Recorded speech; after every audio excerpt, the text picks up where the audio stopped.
ለሰላማዊ ዓላማ ብቻ የሚውል የኒውክሌር ፕላንት በቅርቡ ስራ ትጀምራለች። በአፍሪካ ግዙፍ የሆነውን የኢትዮጵያ አየር መንገድ ስራ በቅርቡ ትጀምራለች። በጥቂት ሳምንታት የመጀመሪያው የጋዝ ፋብሪካ ይመረቃል። በቅርቡ የተፈራረምነው የማዳበሪያ ፋብሪካ ስራ ይጀምራል። ድል አድራጊዋ ኢትዮጵያ የህዳሴ ግድብን ከስንክሳሩ አላቃ ዳግማዊ አድዋ ማህተምነቱን ባረጋገጠችበትና መቻሏን ለዓለም በገለጠችበት ማግስት ያበሰረቻቸው ግዙፍ ፕሮጀክቶች ናቸው። የሀገርን የዘመናት ከል አስወግደው ተገዳዳሪና የማድረግ ልኬት ማሳያ መሆኗን የሚያረጋግጡላት እኚህ ፕሮጀክቶች ነገዋ የሚያጓጓ መጻኢ ጊዜዋን በታላቅ ተስፋ የተሞላ ስለመሆኑ አስረጅ ሆነው ሊጠቀሱ የሚችሉ ናቸው። ከጉባ ግርጌ ከኢትዮጵያውያን የላብና ደም የወዛቸውም ውጤት በሆነው ታላቅ ስፍራ ይፋ የሆነው ይህ ታሪክ ቀያሪ ስራም ያንድም ብያኔ ያለው ቁጭትና ማድረግ እኩል የሚታዩበት ተሻጋሪ ክዋኔ ነው። በግብርናው ክፍለ ኢኮኖሚ ምርታማነቷን ለማሳደግ ከባህር ማዶ ከ23 ሚሊዮን ኩንታል በላይ የአፈር ማዳበሪያ የምታስገባው ኢትዮጵያ መሻቷ በሀገራት ፍላጎትና በዓለም ነባራዊ ሁኔታ ላይ የተመሰረተ ነበር።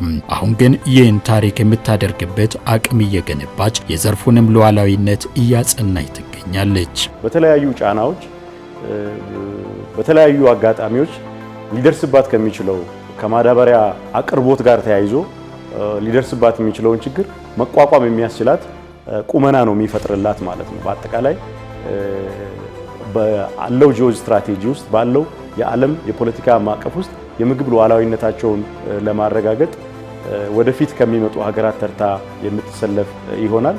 ይሄ ደግሞ ከሀገር ሉዓላዊነት ጋር የሚያያዝ ወሳኝ ጉዳይ ነው ማለት ነው። ይህ ግዙፍ ፕሮጀክት የሀገር ጥሬ ሀብትን በግብዓትነት የሚጠቀም ሆኖ ዓመታዊ ምርቱም ከሀገር ፍላጎት በላቀ የሆነ ነው። ከግብርና ግብዓት አኳያ ለዘመናት በባህር ማዶ ምርት ጥገኝነት ላይ የተመሰረተ ታሪክ ላላት ኢትዮጵያም አዲስ ምዕራፍ የሚከፍት ከመሆኑም በላይ ለዓለም ገበያ በማቅረብ የውጭ ምንዛሬ ግኝትን ማሳደግ የሚያስችል አቅም እንደሚፈጥርም ታምኖበታል። በኢትዮጵያ ታሪክ ኢትዮጵያ ከዜሮ ቶን የዩሪያ አምራችነት በአመት ወደ 3 ሚሊዮን ቶን መድረሷ ከኔት ኢምፖርተርነት ወደ ኔት ኤክስፖርተርነት ሊያሸጋግራት የሚችል ምርቱን አምርታ የውጭ ምንዛሪ የምታገኝበትና ሸጣ ገቢዋን የምታሳድግበት እንደሚሆን ተስፋ የተጣለበት ነው። ከዚህ አንፃር የሚኖረው ጠቀሜታ በእጅጉ ከፍተኛ ነው። ለኢትዮጵያ እንግዳ በአጭርም ሆነ በረጅም ጊዜ ሀገራዊ ትልም ውስጥ ቦታ ያልነበረም ሌላኛውም ብስራት የኒውክሌር ኃይልን ለሰላማዊ የኃይል አማራጭ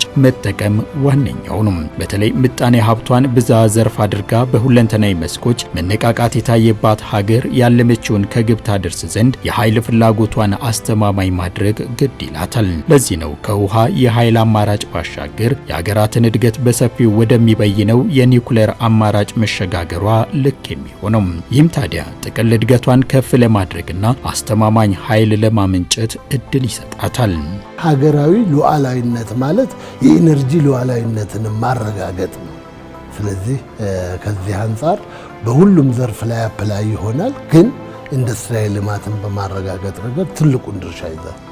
ኢትዮጵያ በብዝሃ ዘርፍ ኢኮኖሚ ልማት እንደምትከተል ሁሉ በግብርና፣ በማይኒንግ፣ በኢንዱስትሪ፣ በቱሪዝም ሴክተር ትልቁ የሰርቪስ አገልግሎት የሚካሄድ ነው። በእነዚህ ሁሉ ክሪቲካል ኤሌመንቶች የኤነርጂ አቅርቦታችንን የምንሸፍንባቸው ይሆናል። የሀገር ክብር የአህጉሪቱ መልክ የሆነው የኢትዮጵያ አየር መንገድ አዲስ ያስጀመረው የቢሾፍቱ አየር ማረፊያም የነገዋን ኢትዮጵያ በአቪዬሽን ዘርፍ ያላትን ልዕልና የሚያሳድግ ነው። በ12.5 ቢሊዮን ዶላር ወጪ የሚገነባው እሱ ከ30 ቢሊዮን ዶላር በላይ ወጪ ይደረግባቸዋል ተብለው ይፋ ከተደረጉ ፕሮጀክቶች አንዱና ግዙፉ ነው። በሙሉ አቅሙ ወደ ስራ ሲገባም በአመት ከ110 ሚሊዮን በላይ መንገደኞችን ያስተናግዳል ተብሎ ይጠበቃል። የኢትዮጵያ አየር መንገድን ቀጣይ እድገትና ስኬት ለማምጣት የግዴታ ነው። ምክንያቱም በየጊዜው የሚያመጣቸውን አውሮፕላኖች የሚያስተናግድ አውሮፕላን ማረፊያ ያስፈልጋል። እያደገ የመጣውን የመንገደኛ ቁጥር የሚያስተናግድ አውሮፕላን ያስፈልጋል። ለዚህ ነው ይሄ አዲሱ አውሮፕላን ማረፊያ ለኢትዮጵያ አየር መንገድ ትልቅ ትርጉም ያለው። ፕሮጀክቱ ሲጠናቀቅም ሆነ አሁን ባለው የሥራ እንቅስቃሴ ለበርካቶች የሥራ ዕድል የሚፈጥርና በዓለም የአቪዬሽን ዘርፍ ላይ ሌላ ተደማሪ አቅም የሚፈጥር የድል አድራጊዋ ኢትዮጵያ የመቻል ልኬት ነው። ይሄን ኤርፖርት ተከትሎ ዴቨሎፕ የሚሆኑ ከተሞች ይኖራሉ። እነሱ ራሳቸው የሚፈጥሩት የሥራ ዕድል አለ። መንገዱን ተከትሎ የሚመጣም ዴቨሎፕመንት አለ። ሌላው ቱሪዝም ይስባል። ይሄም ደግሞ እቅዱ የኢትዮጵያ አየር መንገድ እስከ 15 ሚሊዮን ቱሪስት ማምጣት ነው ወደ ሀገር ውስጥ። ስለዚህ ይሄ ራሱ የሚፈጥረው ስራ ተያያዥ የሀገር ጂዲፒ የምንለው ላይ ትልቅ ኮንትሪቢዩሽን ይኖረዋል። ዛሬ ባስጀመር ነው ታላቁ ኤርፖርት ግን በአፍሪካ ብቻ ሳይሆን በዓለም ጥቂት ሀገራት ያሳኩትን እጅግ ዘመናዊ 110 ሚሊዮን ሕዝብ በዓመት ሊያጓጉዝ የሚችል ታላቅ ኤርፖርት ለመስራት በቅቷል። እኚህ አጓጊ ፕሮጀክቶች የሀገርን መልክ የሚቀይሩ በዓለም ስሟን ከፍ የሚያደርጉና ለትውልድ ተሻጋሪ ሀብት ሆነው የሚዘልቁ መሆናቸው እሙን ሆኖ ሳለ እንዲህ ያለውን የሀገር ክብር ለመናድ ከሚጥሩም እድገትና ብልጽግናዋንም ከማይሹ ታሪካዊ ጠላቶች ጋር ማበር እንዴት ተቻለም? ሀገርን ለማድማት ማቅ ለማልበስስ ኢትዮጵያዊ ነኝ የሚል እንዴት ፈቀደም? ባልተቀደሰ ጋብቻ ጊዜያዊ ጥቅም ያጋመዳቸው ጽምዶ ተብዬዎች በሀገር ሚዛን ኢምንት የማይሞሉ የታሪክ ተወቃሾች ናቸው። ይህ ከትዝብት የወደቀ ግብራቸው ታሪክ በሌላ ገጹ የሚያኖረው ቢሆንም ሀገር ግን ላትቆም ብሩህ ተስፋን ሰንቃ ጉዞዋን ቀጥላለች። ከጋዝ ነዳጅ ማዳበሪያ ቢሾፍቱ ኤርፖርትና ሃውሲንግ ላይ የምንሰራቸው ስራዎች ቶታሊ ጌም ቼንጀር ናቸው።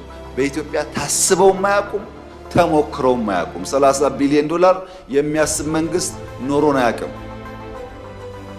ይሄ ጌም ቼንጀር ነው። እነዚህ 3 ፕሮጀክቶች የተከበረው ምክር ቤት መላው ኢትዮጵያ ሕዝብ ተባብረን ማሳካት ከቻል የኢትዮጵያን መጻኢ ዕድል እና የልጆቻችንን ተስፋ በከፍተኛ ደረጃ የሚወስኑ ናቸው።